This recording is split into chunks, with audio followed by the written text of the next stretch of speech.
Give yourself a uniform. Give yourself a badge. Give yourself power over someone who has none. You think you would stay kind? You think your morals would hold?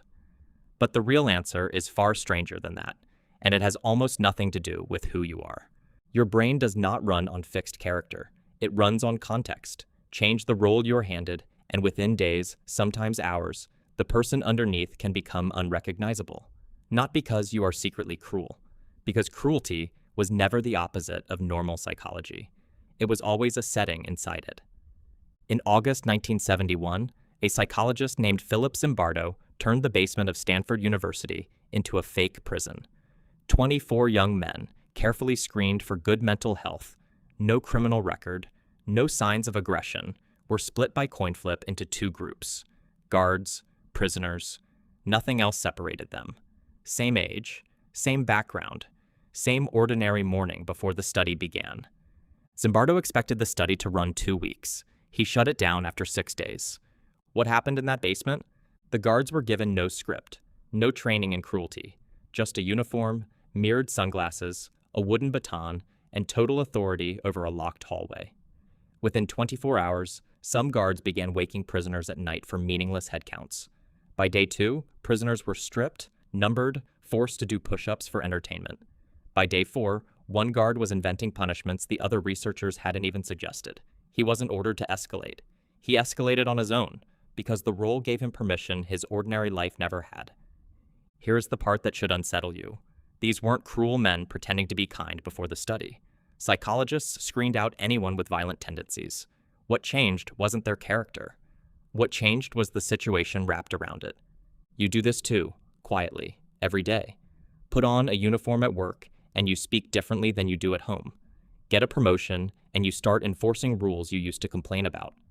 Gain a small amount of power over someone, a customer, an employee, a sibling, and something in your tone shifts before you've even noticed it happening. The Stanford result wasn't an anomaly. It was a magnifying glass held over something already living inside ordinary behavior. 10 years earlier, another psychologist had already found the same unsettling pattern from a completely different angle. Stanley Milgram at Yale wanted to understand how so many ordinary Germans participated in the Holocaust. He built an experiment where volunteers were told to deliver electric shocks to another person every time they answered a question wrong. The shocks weren't real. The actor receiving them screamed on cue, begged to stop, eventually fell silent. The volunteer only heard a man in a lab coat calmly say, "Please continue. The experiment requires that you continue." 65% of participants delivered what they believed was a lethal shock, not because they wanted to hurt anyone, because a calm authority figure in a lab coat told them the responsibility wasn't theirs to carry. Milgram and Zimbardo, working a decade apart, kept finding the same hidden lever. Obedience to a role and diffusion of personal responsibility can override empathy faster than most people believe possible about themselves. Why would evolution build a brain this obedient? This is where it gets stranger, and where the reframe finally lands.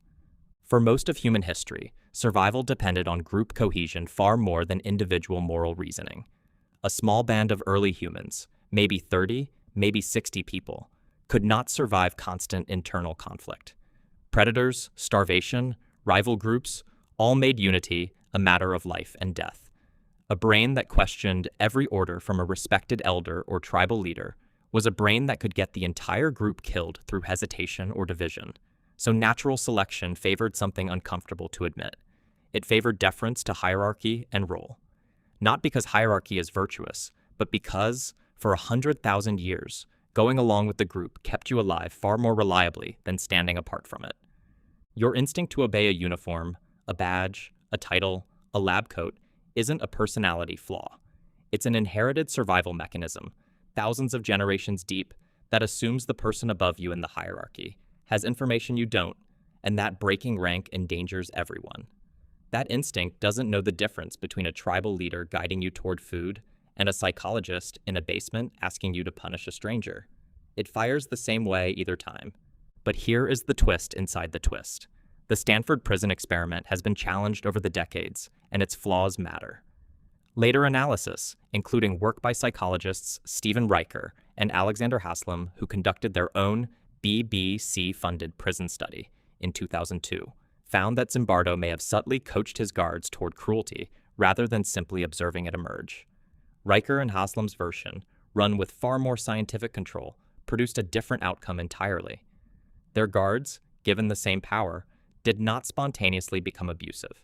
Instead, the guards became conflicted and largely refused to assert their authority, while the prisoners banded together and eventually took over the simulation. So which study tells the truth about you? Maybe both. Zimbardo's basement suggests that under enough situational pressure and subtle encouragement, ordinary people can slide into cruelty faster than they'd ever predict. Haslam and Riker's version suggests that cruelty isn't automatic. It requires a specific kind of permission, a leader who signals that harm is expected, sanctioned, even admirable within the role. Remove that signal, and the same power dynamic can produce hesitation, guilt, even rebellion instead. That single detail changes everything about what this story actually means. The danger was never the uniform itself. The danger was always the quiet message layered underneath it. The sense that someone in authority expects this, wants this, will protect you for doing this. Take away that expectation, and the same ordinary person, in the same role, with the same power, often chooses differently. This is why you have almost certainly felt a smaller version of this in your own life without ever calling it by name. Maybe you've watched a coworker change the moment they got a title. Maybe you've caught yourself using a sharper tone the day you were finally the one in charge. Maybe you've stayed quiet while someone with authority did something you knew was wrong, because speaking up felt like breaking rank rather than doing the right thing. None of that means you are secretly capable of the worst version of the Stanford story. It means you are human, running ancient hardware built for tribal survival, dropped into a modern world full of uniforms, hierarchies, and roles that ancient hardware was never designed to evaluate carefully. The comfort is that the same research proving how easily people can slide into cruelty also proves the opposite. Context that signals fairness, accountability, and shared responsibility can pull people toward decency just as powerfully as a bad context can pull them toward harm. You are not fixed. You are not doomed to whichever version of yourself a bad situation might pull out. But you are also not immune, no matter how kind you believe yourself to be right now, sitting here, calm, with no uniform on and no one watching. So give yourself a uniform, give yourself a badge, give yourself power over someone who has none. The real question was never whether you would stay kind. It was always whether the world around you would ask you to.